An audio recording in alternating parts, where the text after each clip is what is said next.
I was 10 years old when we moved into the new house. A bigger house, a quieter street, a fresh start. At least, that's what we thought. The first night, I woke in the dark.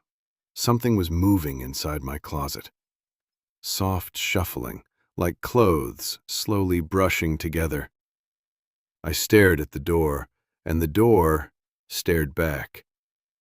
Then it trembled, not opening, just trembling, as if something on the other side had pressed against it. By morning, the closet door stood open. I had shut it tightly before bed. I know I had. The nights grew worse. Tapping began on my bedroom window, rhythmic, patient. There were no trees nearby, no branches, nothing that should have been there. One night, I finally looked. A pale hand was pressed flat against the glass. My bedroom was on the second floor. The hand slowly slid downward and disappeared into the dark below. When I told my parents, they laughed. Then my 4-year-old brother started talking about a woman. He called her the White Lady. He said she sat on his bed at night. He said she watched him sleep. One evening, he woke up screaming. When the fear finally left his eyes, he told us she had been standing in his doorway. Her eyes were completely black. After that, I couldn't stop thinking about her. And soon, she found her way into my dreams. She would stand in the corner of my room, silent, and she would whisper my name.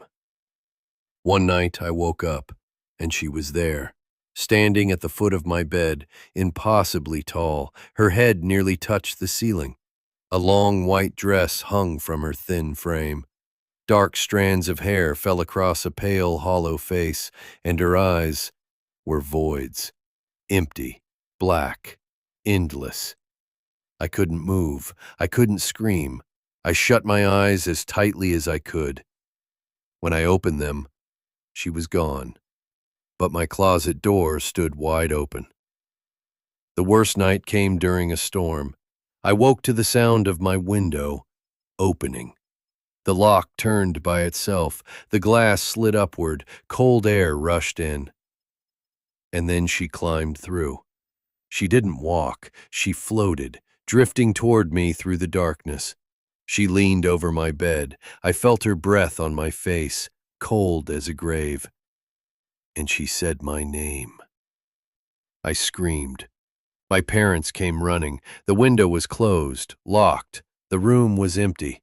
They said it was a nightmare, but I know what I saw. We lived in that house for 3 more years. My brother eventually stopped talking about the White Lady. I always believed he stopped because he was too afraid to speak her name.